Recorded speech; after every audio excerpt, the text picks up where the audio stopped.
Yes. Last Saturday, when we closed this session, we were talking about the cosmic forces which manifest themselves in eternal correlation. They always correlate with each other. That's what we studied.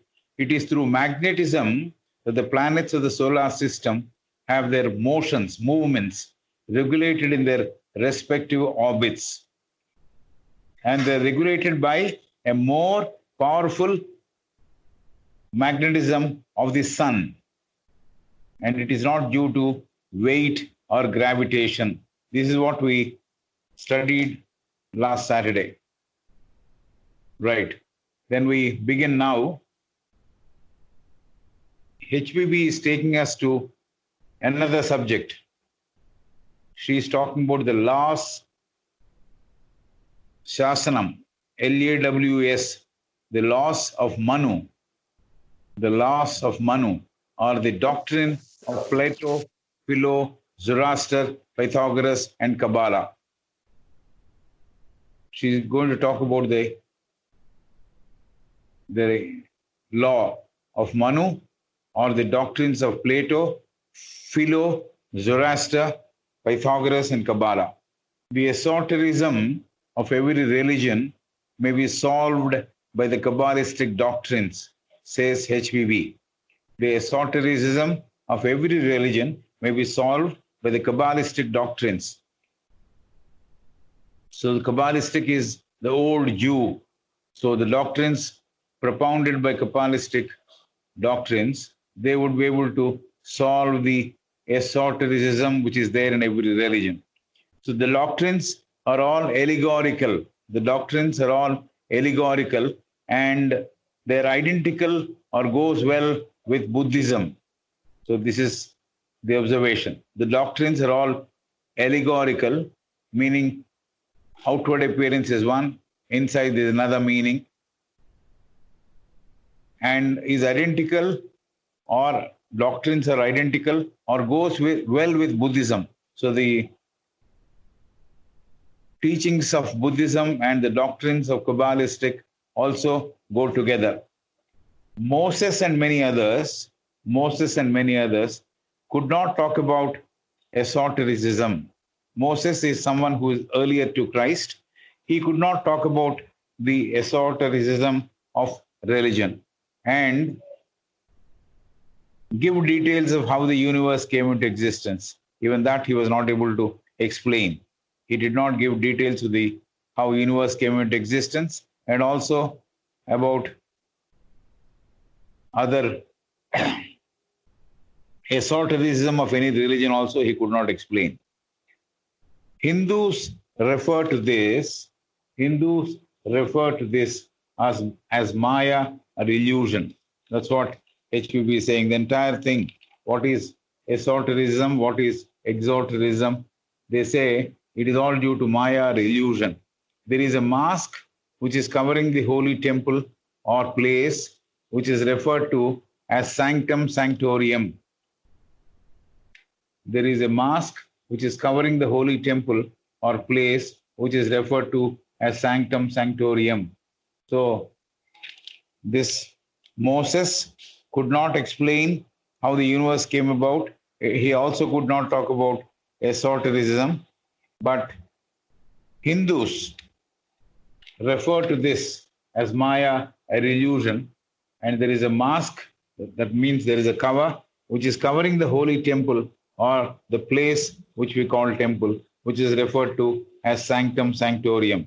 So what we see perhaps in the temple is also not something which is real. There is something behind the mask which is real. That is what she is conveying. HBB says the esoteric teachings were never reduced to writing. HBB says the esoteric teachings of any religion for that matter were never reduced to writing. So nobody wrote those teachings and they are not available in writing. So HPB says the esoteric teachings were never reduced to writing. No written record is there. So we can't find, like in some cases, the disciples of Ammonius Saccas had reduced some teachings of his into writing. Like that, we don't have. any written record of these religious esotericism. The Hindu Brahmanas transferred from one generation to another generation the wisdom orally. So this is the good old system where the Hindu Brahmanas transferred the wisdom from one generation to another orally. So the Guru keeps on saying and the Sishyas repeat. That's how the first generation understands the wisdom. Then the Sishya becomes the Guru, and then his disciple, they will repeat the same process. That is how the wisdom has been passing on orally. Kabbalah, the Jews, Moses never left anything in writing. Either the Kabbalah, the old Jews, or the Moses, they never left anything in writing too. Moses gave it orally to his chosen few. Some disciples of Moses, they got it oral instructions from him. So he also did not leave anything in writing. Plato was silent, never talked about the secret teachings. Plato also was silent, never talked about the secret teachings. Any person who studied these philosophies, even superficially, will relate all these, and Manushastra will realize that all these are drawn from the same source. So I'll try to read this again for the sake of the notes which I have made. I'm reading them again so that you can follow closely.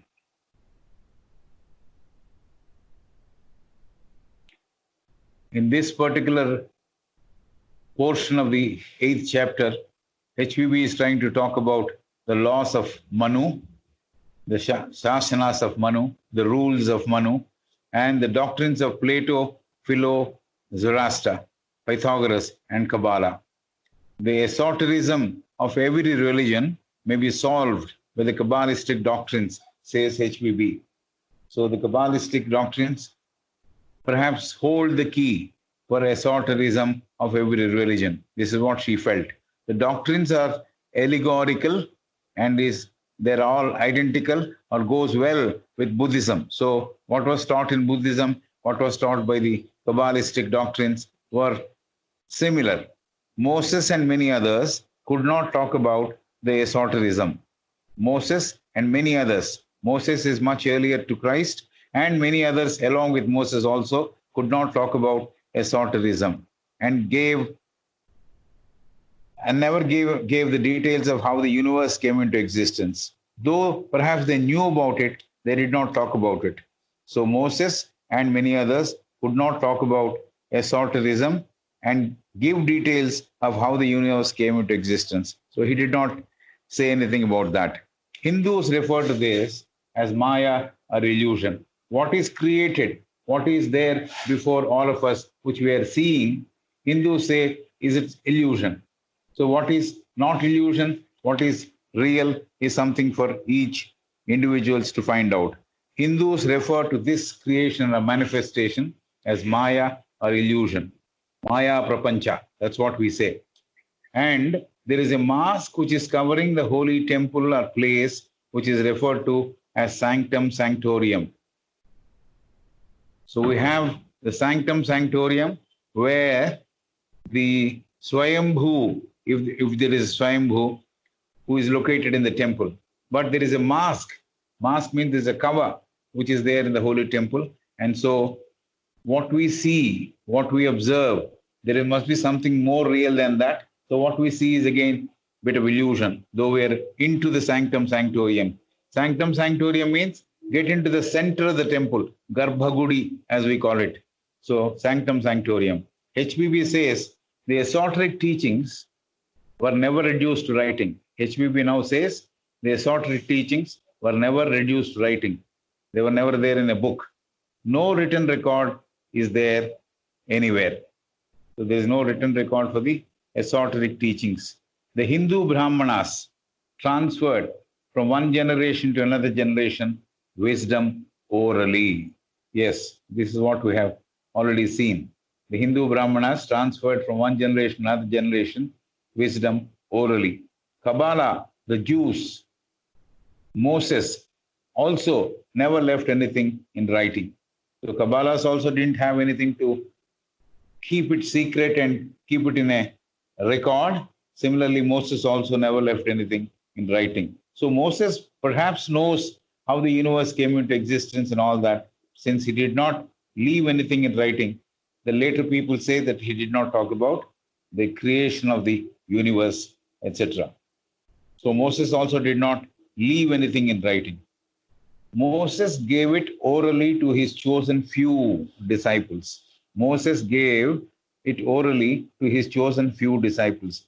Whether it is religion, whether it is the esoteric portion of the religion, he chose a few disciples of his, and to them he made it clear that what is esoteric religion. Plato was silent. Plato also was silent, never talked about the secret teachings. He also didn't bother to share the secret teachings because they are not meant for everybody. Any person who studied these philosophies, even superficially, any person who studied these philosophies, even superficially, will realize all these, and Manushastra especially will realize that all these are drawn from the same source.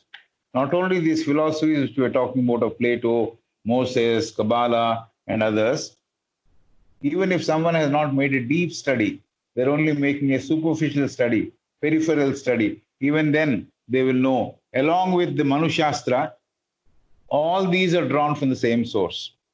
Whether it is Manu explaining certain things as to how human beings should live, or Moses talking about the esoteric content of his religion, or Kabbalah's talking about how their system is prescribed for few individuals who are close disciples. All these will go to prove even Manushastra also, they're all drawn from the same source. All these philosophies have been drawn from the same source. That means, as we are now talking, theosophy comes from a source which is called wisdom religion. So every other religion which came about at different epochs of time is coming from that source, that main source. So that is exactly what is being talked about. The universe, according to Manu, existed as only a divine idea. The universe, according to Manu Shastra or Manu, existed as only a divine idea. It is just a divine principle or divine thought. That's how the universe, according to Manu, existed. It expanded and it was involved in darkness, imperceptible, indefinable, undiscoverable by reason, undiscovered by revelation, as if it were wholly immersed in sleep. Then the soul, self, S-O-L-E, self, existing power, undiscerned, appeared with undiminished glory, expanding his idea or dispelling the gloom. So this is a big sentence. We'll try to break it and understand. The universe, according to Manu, existed as only a divine idea. So it is all ideation to start with. The divine principle thinks about a particular concept. So it has an idea. So it's called a divine idea. And that idea got expanded as if involved in darkness. So the entire thing was dark. So when the idea got expanded, it was involved in darkness. How was the darkness? Imperceptible. We couldn't perceive anything in the darkness. Naturally, we can't see anything in the darkness. Indefinable. Nobody could also talk about what the darkness was like. Nobody could define it. Undiscoverable by reason. So even if you think about it, why this darkness has enveloped, they're not able to find out why the darkness has come. Undiscovered by revelation. So there's no one who could throw up or who could find out and say, this is the reason, this is how I reveal for everybody that the darkness is like this, the reason of darkness is this. Nobody could explain. And as if it were wholly immersed in sleep, the entire thing, as if the entire thing is sleeping. That is how the divine ideation started, as if it were wholly immersed in sleep. Then the soul self, that means the divine being, the soul self, SOLESELF, that means the divine self, the power, undiscerned, means it discerned, undiscerned, appeared with undiminished glory. So the soul self, existing power, appeared with undiminished glory, glory all over, expanding his idea. He had the idea, divine idea, we talked about in the beginning of the sentence. So that soul self, that divine principle, expanding his idea or dispelling the gloom. So when expansion of the idea took place, the darkness started disappearing. This is how the thing is explained. The universe was just, according to Manu, was only a divine idea, a divine thought in the ultimate. Then it expanded and it was all darkness, darkness which we could not perceive, which could not define, which we can't say why the reason of that we couldn't discover. And it was not also possible for any revelation to explain why the darkness, why that whole imperceptibility was there. Nobody could understand why the darkness was enveloping everything. And as if the whole thing was in sleep, as if the whole universe was asleep. That was how it was there. Then the soul self, existing power, the ultimate existing power, appeared with undiminished glory. Appeared with undiminished glory means all glory. There's no question of reduction of glory. There's no diminishing of glory. It is all glorious. That came into appearance. It expanding his idea. So the divine idea which was there to begin with, that idea was expanded, and that expansion dispelled all the gloom. So all the darkness which was existing at that point of time started disappearing with the expanding of the idea and the universe coming into existence. In the same vein, means in the same way, Buddhism is speaking.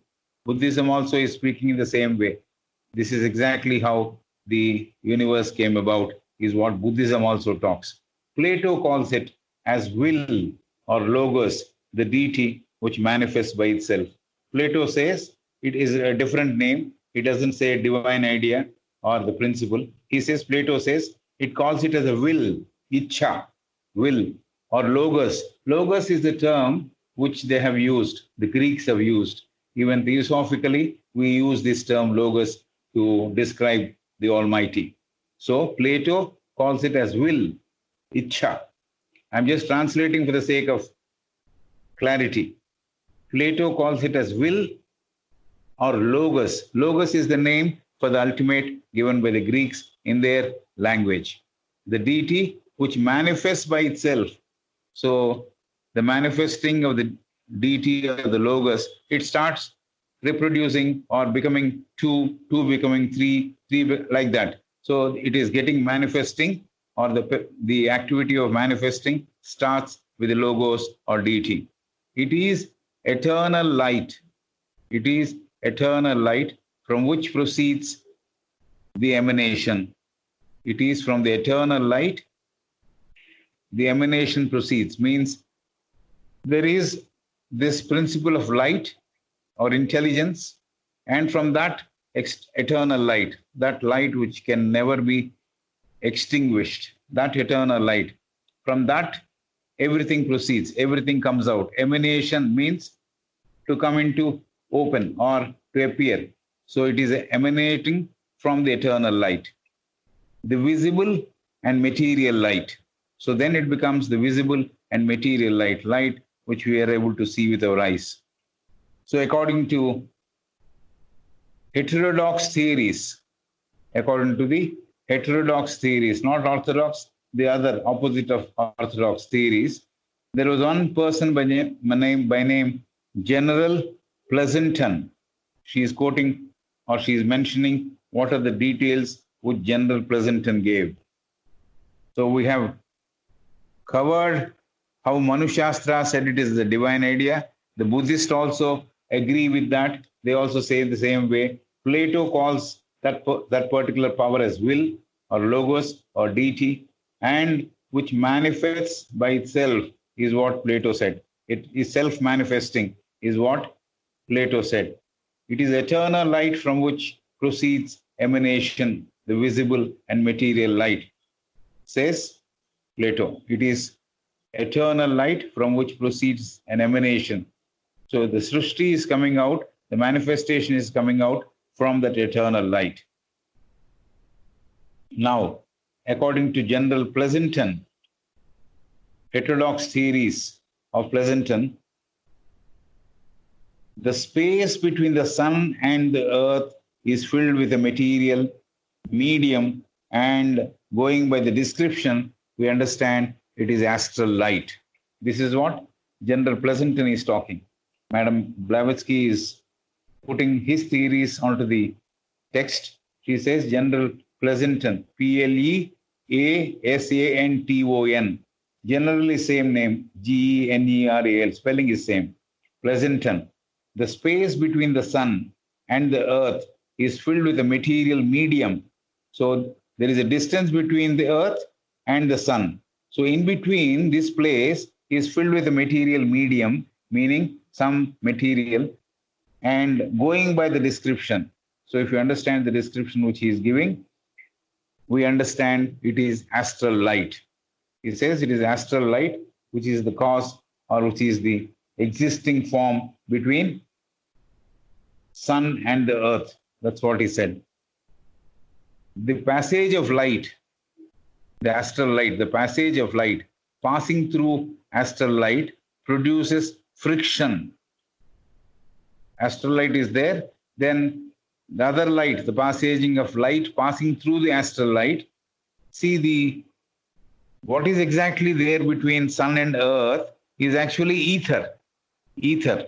So that is what we know as ether or surreal existence. So that is named as astral light by Pleasanton. So he's calling it as astral light. So the passage of light through astral light produces friction, and that leads to electricity.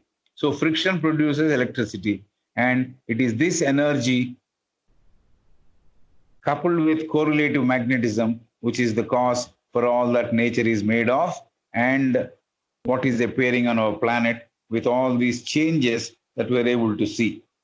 So he says, Pleasanton says, that there is a light which is passing through astral light. That means the divine light is passing through this in-between place, which is between sun and earth, which is a medium, means which is a matter, which is existing between these two. Medium means padartha, which is there between earth and sun. So there is a divine light which is coming through this astral light, and these two coming together, the divine light and the astral light coming together, it produces friction, and that leads to electricity, and it is this energy coupled with correlative magnetism which is the cause for all that nature is made of and our planet with all the changes that we're able to see. So entire thing, because the friction taking place from the divine light and the astral light, that produces friction, that friction produces electricity, and that energy which is coming out of that friction or electricity coupled with correlative magnetism. So magnetism is there between these two, earth and sun. So coupled with that, there is this light which is passing through the astral light. So there is friction, there is electricity. So these two, electricity and magnetism put together, which is the cause for all that nature is made of and our planet. So what all is appearing on the planet, what is all there, which we see in the world, in the nature as creation, is coming out of this.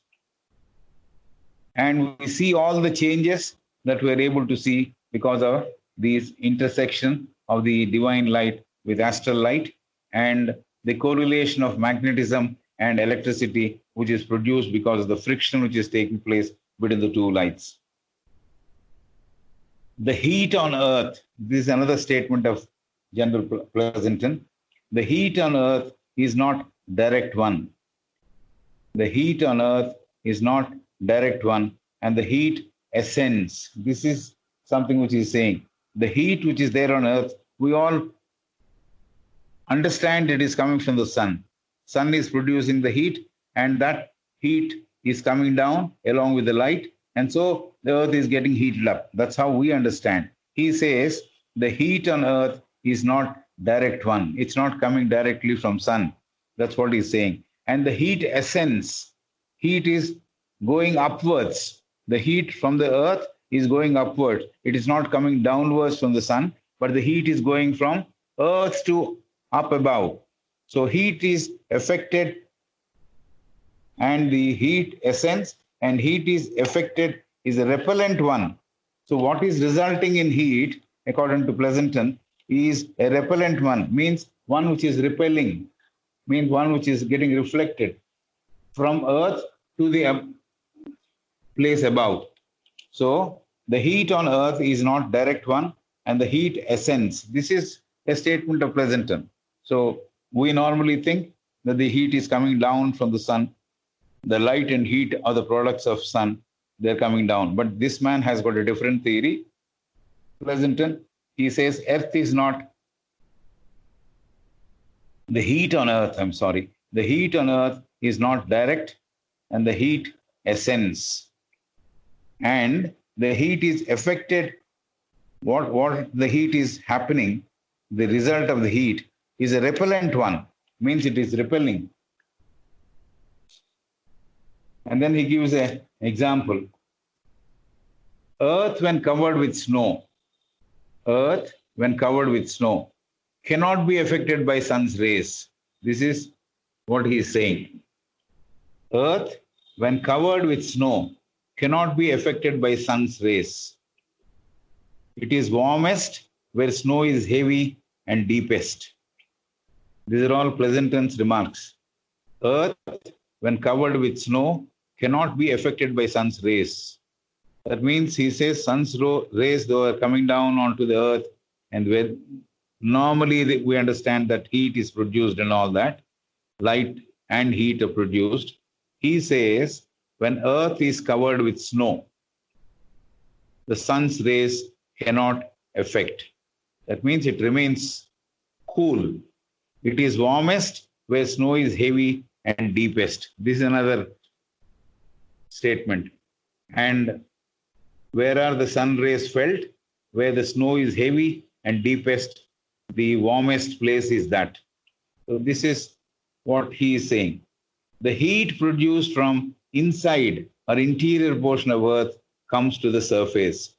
He said heat is ascending, isn't it? Heat is ascending is what he said. To support that, what he is saying is the heat is produced from inside or interior portion of earth. From below the earth, the heat is generated. The heat produced from the inside of the earth or interior portion of the earth. Then it comes to the surface. Then the heat comes to the surface because it has been produced from within the earth, the interior portion of the earth. The heat is produced and it comes to the surface and comes into contact with snow. Then it comes into contact with snow and is negatively electrified. It is negatively electrified, not positively electrified. It is negatively electrified and it produces heat. This is the explanation given by General Pleasanton. So he started off saying the space between sun and the earth is filled with a material medium, and going by the description, we have to call it as astral light. That's what it is, according to Pleasanton. The passage of divine light passing through astral light produces friction, and that leads to electricity. And it is this energy coupled with correlative magnetism which is the cause for all that is happening in the nature and on the planet. We're able to see all the changes that are happening on the planet because of this interaction of the divine light and the astral light.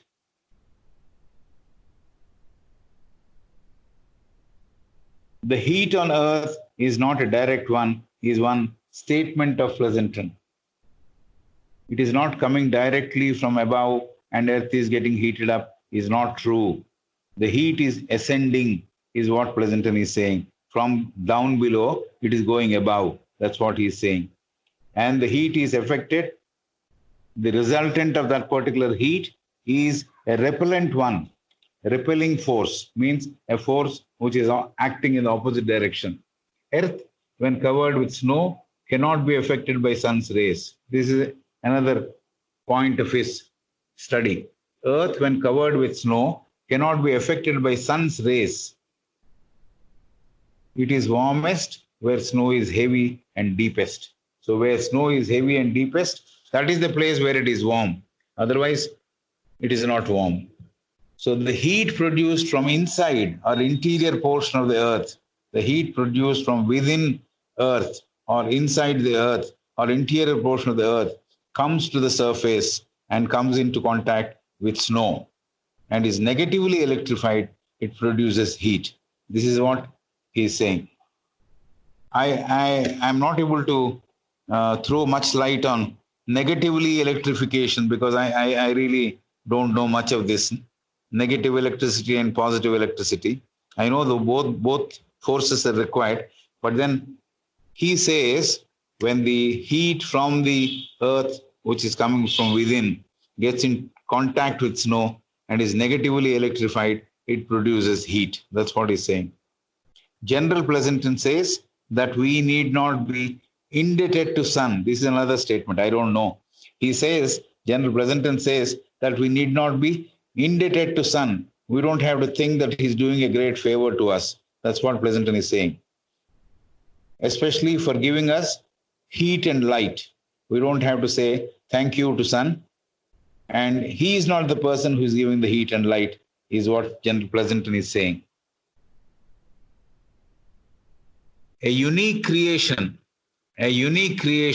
sui generis. Sui generis means unique creation. Sui, S-U-I-G-E-N-E-R-I-S.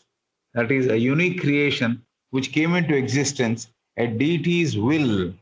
When he willed, let there be light is the cause. So this is what he's saying. We don't have to be thankful to sun, but then there is another way in which the whole thing happened. It's a unique creation.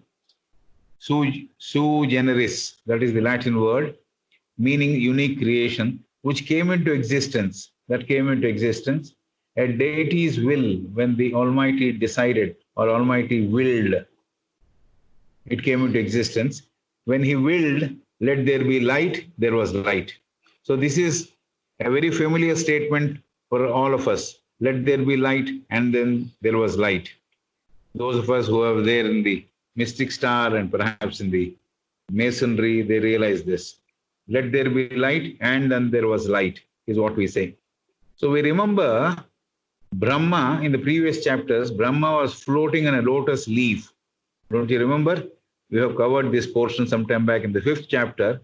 Brahma was floating on a lotus leaf amidst darkness, pitch darkness surrounding him. So Brahma was floating on a lotus leaf amidst darkness, and he prayed for light. Brahma prayed means prarthana. He desired. So he prayed for light, and then there was light. So after that, when his prayers were answered by Narayana, as it was said in the previous chapter, there was light. We read about this in the previous chapter. So this is how the light came about. A unique creation, sui generis, which came into existence at deity's will, when the deity wanted it to happen, because his will, his Icha Shakti produced. When he willed, when he said, yes, there should be light, there was light. let there be light, and then there was light. So this is what we have covered so far. And because of friction, due to continuous velocity, because of friction and due to continuous velocity, heat was produced. Because of friction between two, and due to continuous velocity, at great speed it is moving. At great speed it is moving. So there was heat produced. We see this coming into reality when in a forest, one tree brushes against another tree. It produces fire, consequently light. So two things coming together, there is a friction. Then because of the friction, there is electricity. And because of the continuous velocity, heat is produced. That is the statement. So we see this happening in the forest where one tree brushes continuously against another tree and it produces fire, consequently light and heat, light and heat. Because there is fire which is coming out, and out of fire comes light, and out with the help of light, the heat is also generated. So the Kabbalists, that is Jewish, they called it Sephira. We have covered this in the previous segment or previous class. Kabbalists called it Sephira or divine intelligence, which was also called the female principle. The Kabbalists, the Jews called it as Sephira, S-E-P-H-I-R-A-H. This is a Hebrew term, or divine intelligence, which is a female principle. Ein Sof, A-I-N-S-O-F, is wisdom. Ein Sof is wisdom. Within brackets, the male principle. And the combination of these two produced and is a cause for everything which has appeared, which is visible and invisible. So Kabbalists, the Jews, they hold the theory that Sephira, or divine intelligence, the female principle is there. And then we have Ein Sof, which is wisdom, which is the male principle. And the combination of these two, the female and the male principle, that is Sephira and Ein Sof, the divine intelligence and the wisdom, the combination of these two produced and is a real cause for everything which is visible and invisible. So this is the story of the Kabbalists.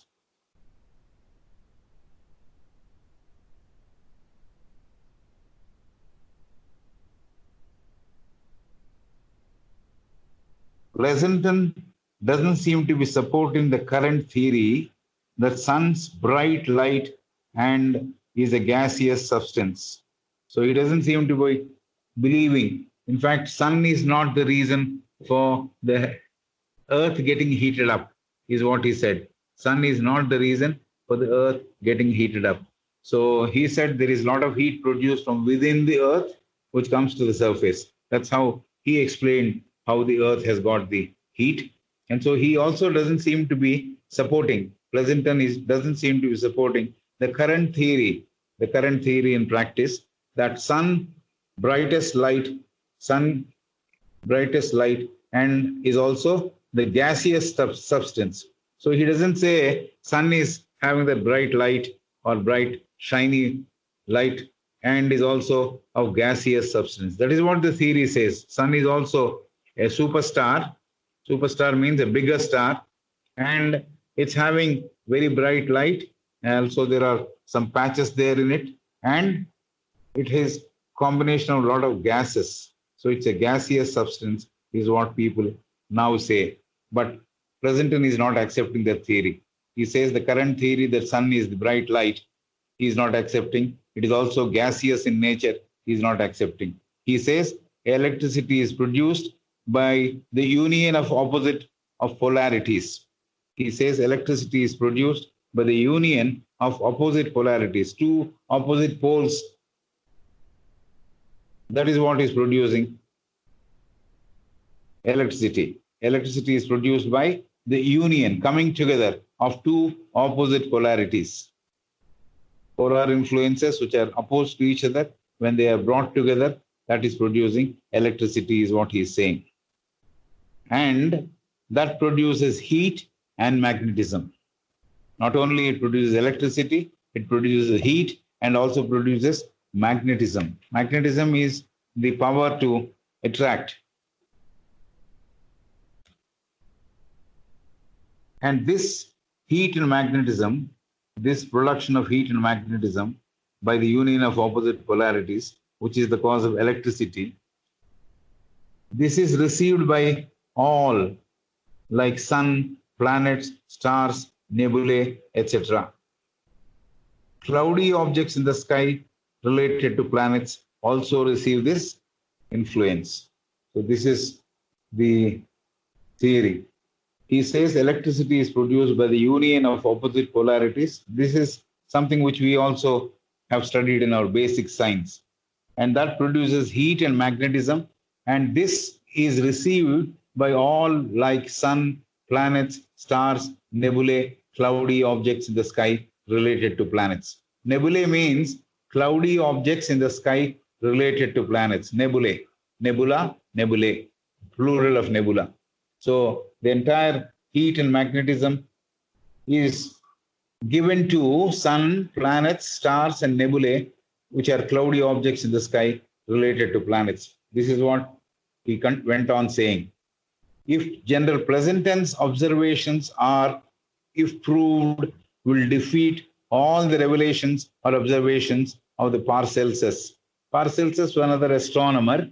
So Madame Blavatsky is saying, if general present tense observations are all, if proved, if they are proved, if they are right, will defeat all the revelations or observations of Paracelsus. Paracelsus also we have heard about him, read about him in the past.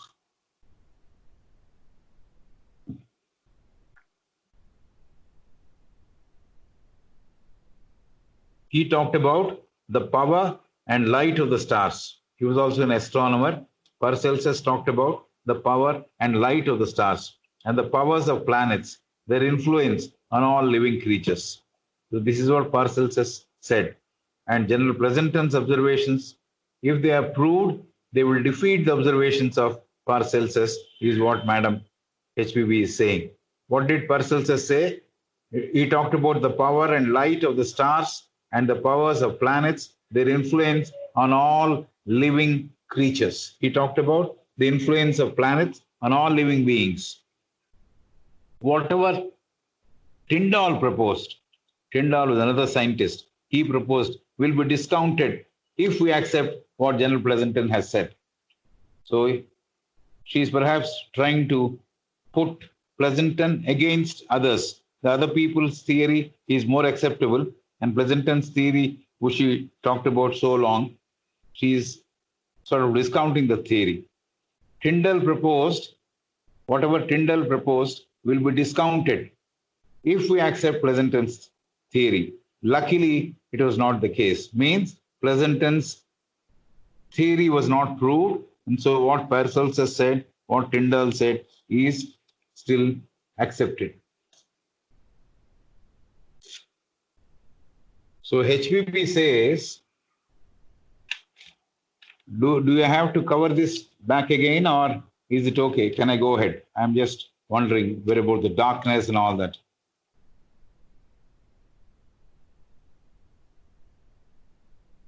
General Pleasanton says that we need not be indebted to sun. We don't have to say thanks to sun for the heat and light, because he believes sun is not responsible for the heat and light. So a unique creation, sui generis, which came into existence at deity's will, at Almighty's will, when he willed, let there be light, there was light. So that's what he is quoting. And because of friction, because of a friction of two, due to the continuous velocity, heat was produced. We see this coming into reality even in a forest. When one tree is brushing continuously against another tree, it produces fire, consequently light and heat. Kabbalists or Jewish called it Sephira, the female principle, Ein Sof, the wisdom, as male principle.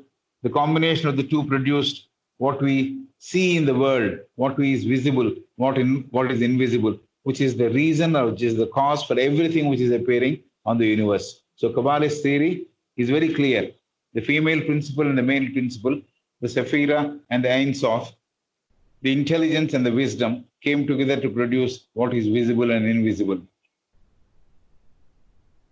So sun's brightness, sun's light is something which Pleasanton did not agree with.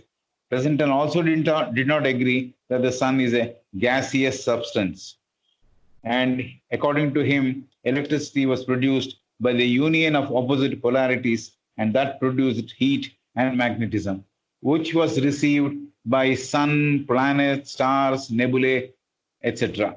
So his way of explaining, initially sun doesn't have that power to emit light or heat.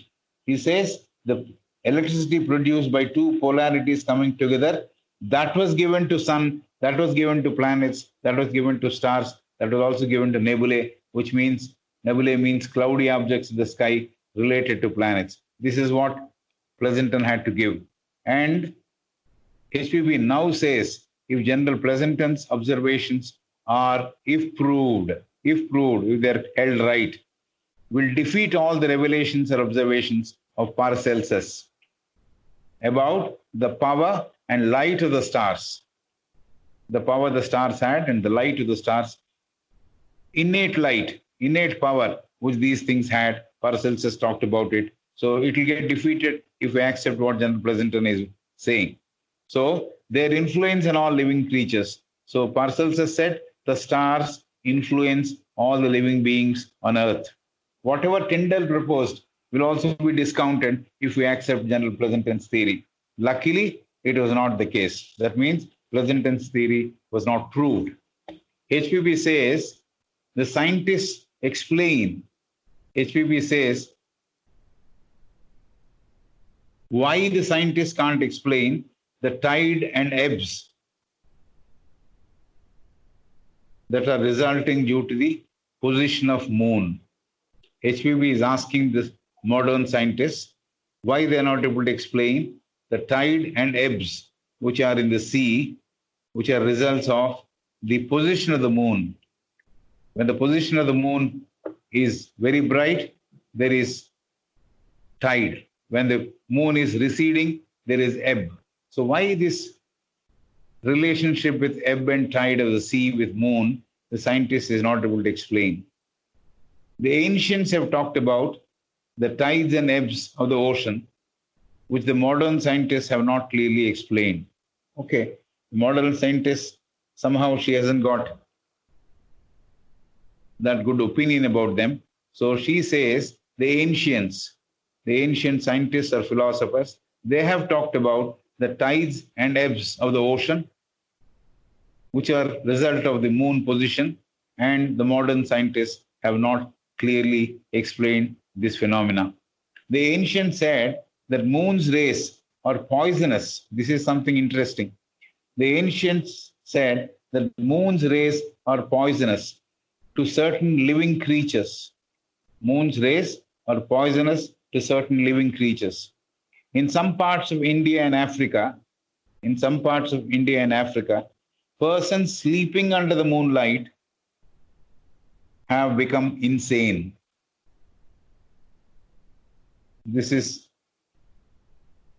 I know there is an expression called moonstruck. When you say a person is moonstruck, it means he is gone insane. This is an expression in English. He's moonstruck means he's insane. So this is information which Madam is giving. The ancients said that moon's rays are poisonous to certain living creatures. It's poisonous in a way. But normally all the poets, everybody describe moon, full moon especially, is something which is very pleasant. But the ancient explained that moon's rays are poisonous to certain living creatures. In some parts of India and Africa, persons sleeping under the moonlight have gone insane. So people who sleep in the open under the moonlight in Africa and in India, they have gone mad. That's what she's saying. Or the ancients were saying. She has quoted the ancients. Certain diseases increase and decrease with the changes in the moon. Certain diseases increase and decrease with the changes in moon. It's all now being talked about moon.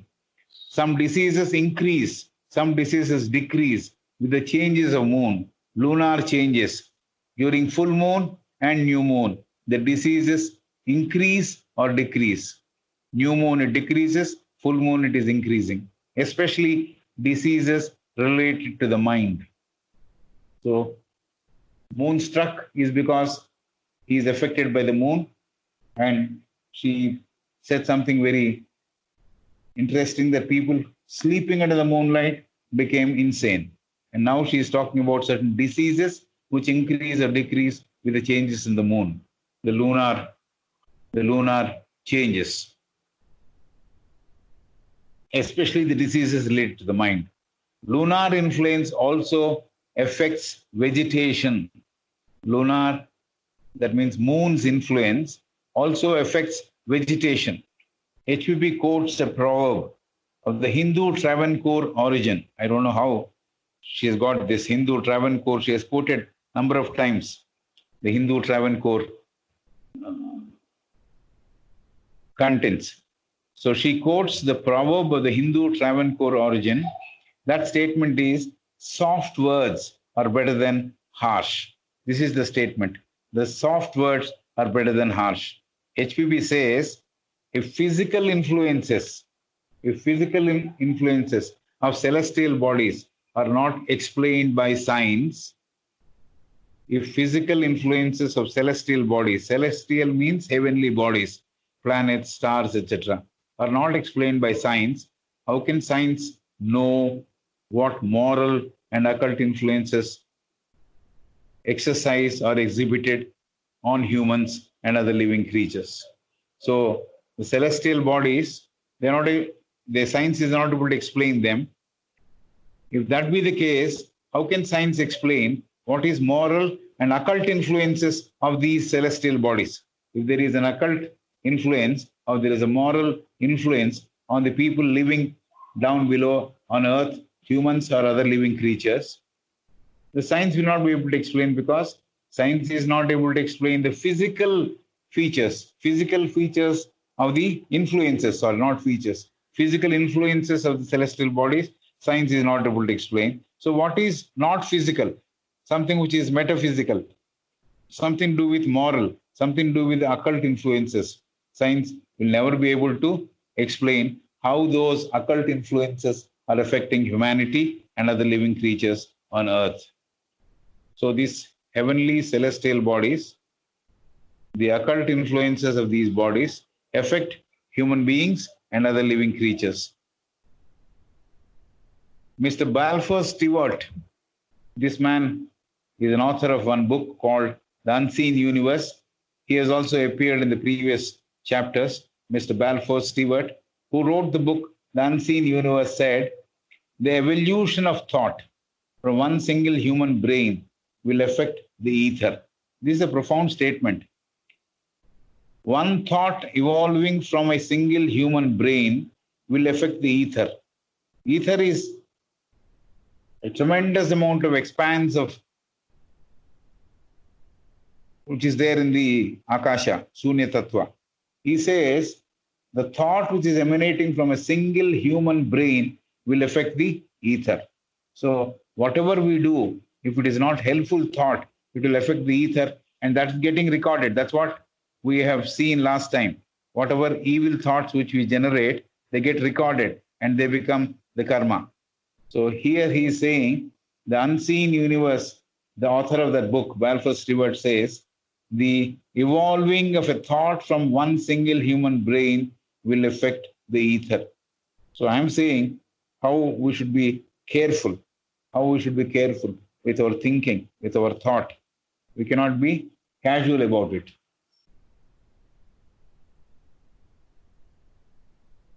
Human brain will affect the ether, further explained as universal ether, or space that gets imprinted with this thought. So the thought of a single individual gets imprinted on the universal ether. If that be the case, we can understand the movements of planets and their influence on us as humans. So, if this is understood, if the thought generated by a person is affecting the universal ether, and the space means akasha, space gets imprinted with this thought.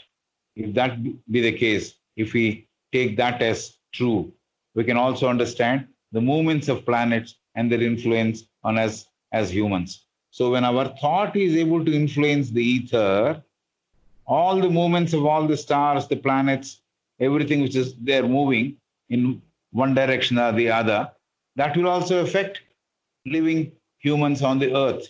So this is what he's saying. If this is agreed, the corollary or the opposite thing also should be agreed with. If that be the case, we can understand the movements of planets and their influence on us humans living on earth. Even if astronomers cannot explain, what is that they cannot explain? How drifting particles aggregate to take the shape of worlds. That is, world means prapancha. If the drifting particles aggregate to take the shape of worlds, and these worlds are going around the central sun, and how can we say these movements will not affect all? So, small drifting particles, because of the force they have, because of the force of magnetism, they are all coming together and the world is formed. So we are living in that sort of a world. So how can we say, and that world is going around the central sun? How can we say these movements of these planets, which are aggregates and which are attracted or going around the central sun, these movements of the celestial bodies, how can we say they're not affecting the humans? This is what is the statement or a poser, a question. Living beings on earth will get affected with the movements of all these worlds, all these celestial bodies, and life in other planets also. There is life in other planets, maybe moon, maybe Venus, wherever. If there is life there also, even that gets affected with these movements of the planets. One going nearer, another one going far away. And all these movements are affecting the living beings on Earth and also the life forces on other planets. This is something which we need to remember. So here she talked about the moonlight, moon's rays, how somebody sleeping in the moonlight will go mad. This is the experience of Africa and India. And the ebbs and tides, the science is not able to explain why the ebbs and tides are caused. The movements of moon are reflected in the ocean. They're not able to say how. And certain diseases increase and decrease because of the movement of moon. The moon increases, the disease increases. The moon reduces, the disease comes down. So this is all due to lunar changes. During full moon and new moon, these changes occur. The disease is increasing or decreasing. And all these diseases are mostly related to the mind. That means insanity is also related to mind, and these diseases also related to the mind. So the diseases of the mind, they increase and decrease with the movement of the moon. So lunar influences also affect vegetation, that is plants. Plants get affected by lunar influence. And she talked about the flowers also opening up at the time of moonlight. Normally we see the sun's rays and the lotus expands, but then there are other flowers which open with the help of the lunar light. So the vegetation it affects, lunar influences affect the vegetation, the plants. HPB quoted a proverb saying, the soft words are better than the harsh. This is the Hindu Travancore origin proverb. And HPB says, based on that, if physical influences are not explained of the celestial bodies by the science, how can they ever explain the moral and occult influences that these celestial bodies exercise or exhibit on humans and other living creatures living on Earth. So the celestial bodies do have influences, occult influences, as well as moral influences, not only the physical influences, but they have the occult influences. And science is not able to explain even the physical. So, where is the question of their explaining the occult and the moral? Is the poser or the question which he has raised. Balfour Stewart, who wrote the book Unseen Universe, said an emphatic statement that one single thought coming out of the human brain or produced by a human brain will affect the universal ether. And the space gets imprinted with a thought. If that be the case, if that is something which is accepted as true, we can understand the movements of planets and their influence on us humans. So if this is accepted, that one thought can influence the ether, the converse also is true. If that be the case, we can understand the movements of planets and their influence on us humans is also held true. Even if astronomers cannot explain, astronomers are people who study the movement of planets and stars. If they cannot explain how drifting particles aggregate to take the shape of a world, Prapancha, and these worlds are going around the central sun. And how can we say these movements will not affect all living beings living on those worlds, living perhaps on Earth and life in other planets too? So these movements of planets, celestial bodies, they affect the people living on Earth and other worlds and other planets also. HPP says most of us are not aware of the laws of magnetism and the activities of other celestial beings, their powers, and we don't know about their capabilities. HPP says most of us are not aware of the laws of magnetism and the activities of other celestial beings, powers, and we don't know about their capabilities and their effects on our bodies. So, what exactly these celestial beings are? What are their powers? What are their influences? What are their capabilities? How they affect us? We're not able to clearly understand. There are some hints here and there, but clear understanding of how these activities of these celestial beings, the powers they have, and we don't know about their capabilities and their effects on our bodies and minds.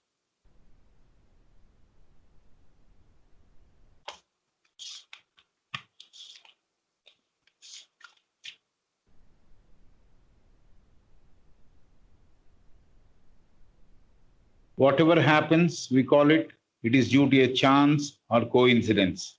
When something happens, we say it is because of chance or because it's a coincidence. That's how we understand. We don't really know the reason why it's happening. We call it a chance or a coincidence. We have to realize the diseases, fortunes, and misfortunes of humanity are rife or happening due to these celestial movements. We have to understand, though we're not able to quantify it, though we're not able to exactly drive home the point, we have to realize that diseases, fortunes, and misfortunes of humanity are rife, means the present, and are happening due to these celestial movements. There are epidemics of physical and moral nature which takes place. So we can understand how an epidemic is also due to the movements of the planets, movement because of the moon. So there are epidemics of physical and moral nature which take place. In the year 1848, an epidemic spread over half the world at that time, causing bodily disorder in lives of many. Causes of viruses and thus resulting in virulent bodily diseases. So this is what is happening even now. So maybe the reason is somewhere in the planets or the movements, the powers they have. In the year 1848, an epidemic spread over half the world at that time, causing bodily disorder in lives of many. Causes of viruses and they're resulting in virulent bodily diseases.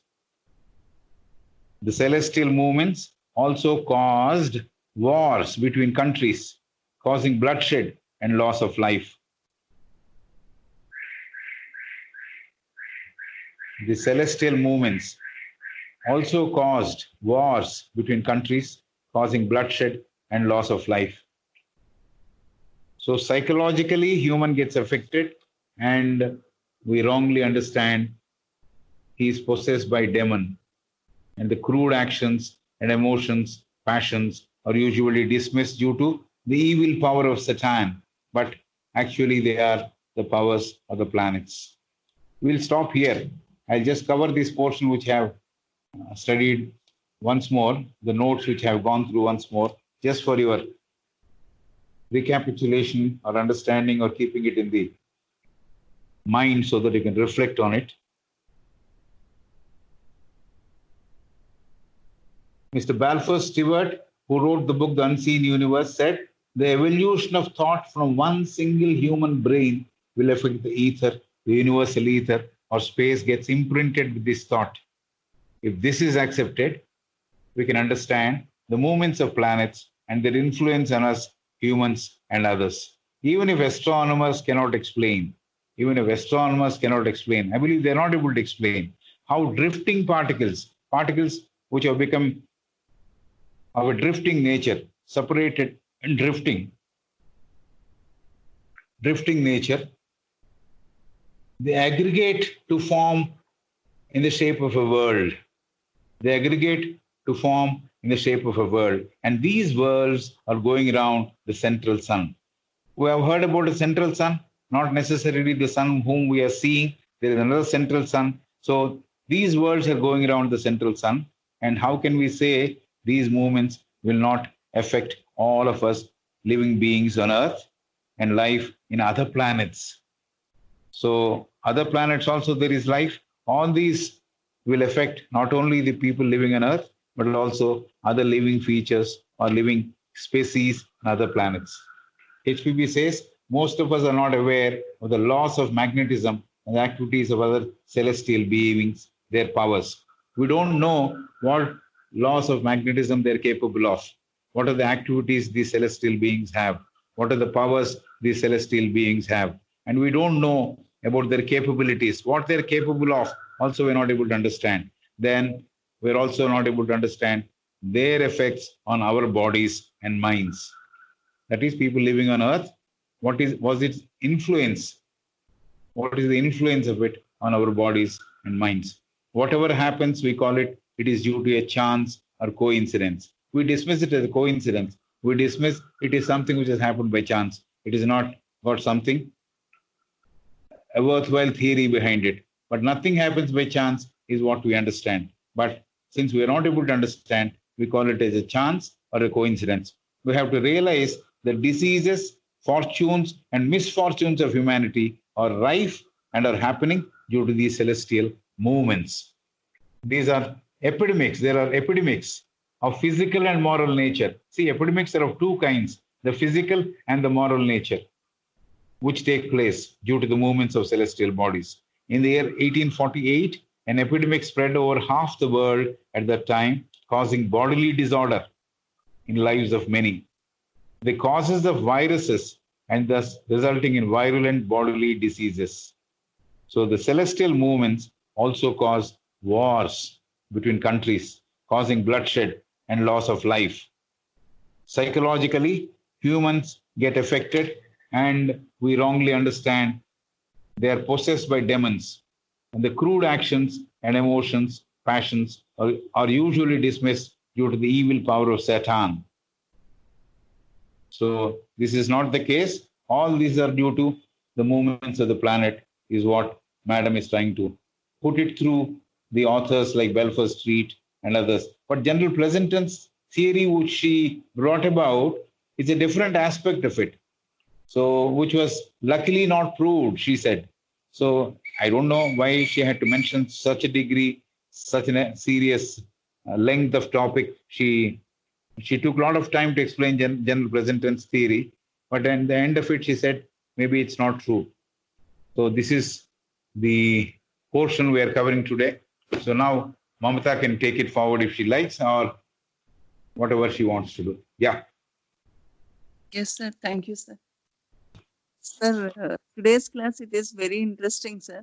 like celestial movements causes all the kind of things on this earth planet అనేది little bit కొద్దిగా Yes. Not only the Earth, even if there is life in other planets, also get affected by these celestial movements. This is something very interesting. And very epidemics interesting, are sir. caused by these moral and physical epidemics are caused by the celestial movements. The wars between two countries are perhaps the reason of celestial movement. The two current pandemics, sir, corona pandemic also ఇందాక There చదివారు is- కదండి sir virus She's talking about these epidemics, and in the next coming few pages, she talks about the epidemics in a big way. So she has given just the reason why the epidemics happen. So the viruses, she also said the viruses are cause of the movement of the celestial bodies. So bodily disorder and mental disorders, they're caused by the celestial movement. Moon is related to the mind, we know. See, these movements, we are not able, we can only worry about things which we can control. Yes. These things which are happening beyond our control, we simply have to take it as it is happening. So if we trust ourselves, and perhaps spend time in contemplation and meditation, I think it should help. Yes, That's all. Every day, not just that day, as somebody was talking about it in the morning. We have to do this meditation, see that positive influence goes, because Balfour Stewart said, one man's thought can influence the ether. That means the universal ether gets affected with just one person's thought. If all of us combine together, say at 5 o'clock in the morning, we all think in terms of peace to exist between China and India, it should work. It should work. Yes, sir. So only we should have trust. That is all. And even thinking that Corona should come down, how much effective it will be, it remains to be seen. But then we can make an honest attempt. Sleeping under the moon, which all the villagers do in India, perhaps in Africa, is not recommended, is what is. We understand, because they have gone, Also, most of the people have gone mad. I don't know. I've also slept on the verandas or maybe outside during summer when fans were not the order of the day. We didn't have fans at home. Sir ఈయన 1842 అని చదివారు కదండి sir అది కొద్దిగా మళ్ళీ ఒకసారి చెప్తారా sir 1848 లో ఎపిడమిక్ వచ్చింది అని అంటోంది ఆవిడ 1848 there is an epidemic spread over half the world at that time, causing bodily disorder in lives of many. There was an epidemic which broke in the year 1848. Of course, there was also plague sometime later, and she's talking about that particular year, 1848, when epidemic spread over half the world. Now it's almost the entire world. At that time, half the world, at that time, causing bodily disorder in lives of many. And that was also the cause of virus, resulting in virulent bodily diseases. So that took place in 1848. That is what the book says. So all these movements of the planets, the swings which a person is experiencing sometimes, is all because of the movement of the planet, I guess, because the way she is talking, if we are directly connected to those celestial influences, all these things will affect us. Some may be conscious, some may not be conscious. But what we are not able to explain, we call it as a chance, coincidence. But there's no chance in the manifestation. Nothing happens by chance. Everything happens because there is a reason. yes, Nothing happens by chance. See, we have to realize that diseases, fortunes, misfortunes of humanity are happening due to the celestial movements. What more? Fortunes and misfortunes of humanity are happening due to these celestial movements. So this is what the science says. The ancients have said, not this modern science. The ancient scientists have said this. This is the result of the movement of. And interestingly, I don't know whether somebody has done this or not.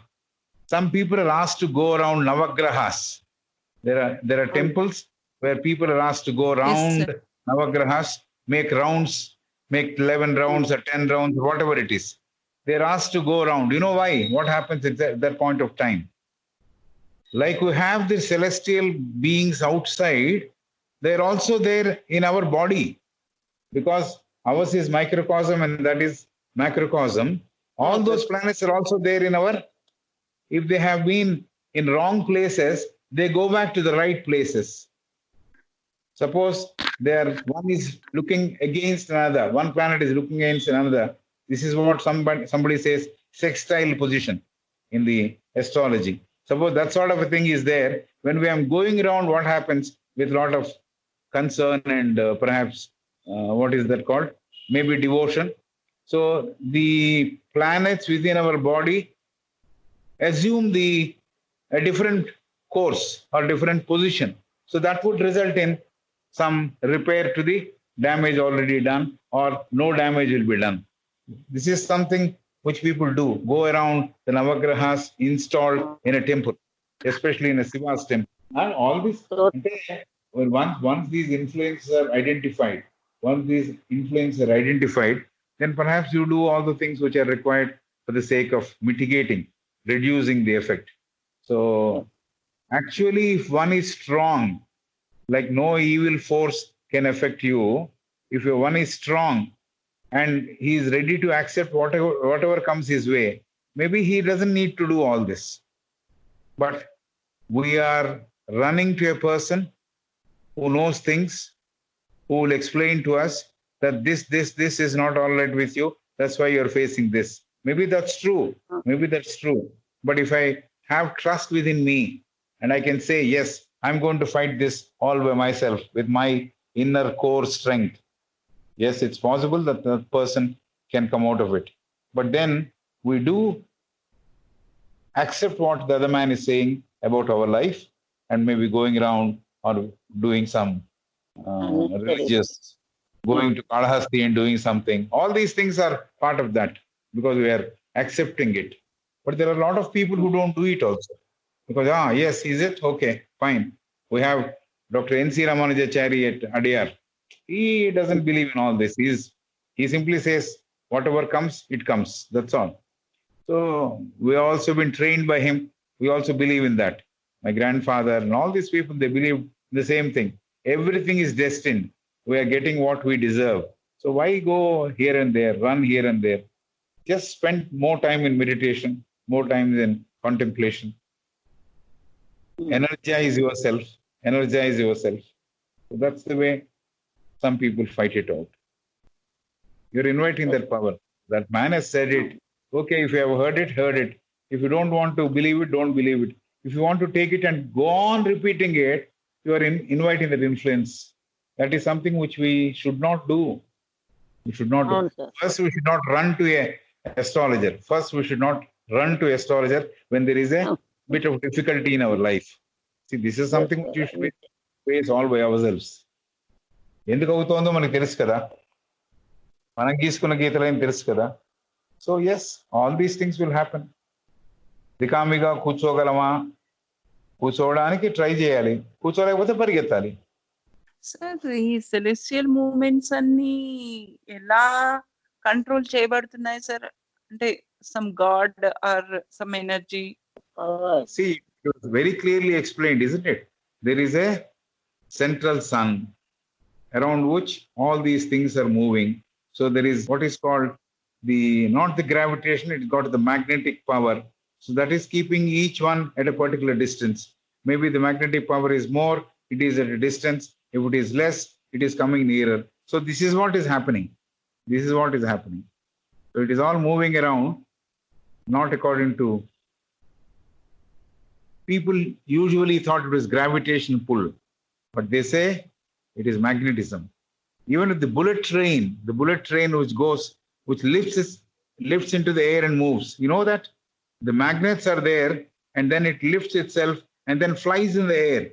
The bullet train which is there in Japan, it flies in the air. It doesn't go on the track. It doesn't travel on the track. So that is because of the magnetic power. Powerful magnets are placed. So magnetism controls or magnetic power between the two objects control the movements of all these celestial bodies. Because finally she said what he says is not right. So why did she mention so much of that Pleasanton's theory? I do not know. There is nothing great about what Pleasanton had said, but she went on writing about Pleasanton for quite some time. And then finally she brought it down, saying that nothing was proved of what he said. So that's one way of filling up information, but we should know how to pick what we want. Pleasanton is not something we should pick. We should dismiss it. Paracelsus is something which you can pick.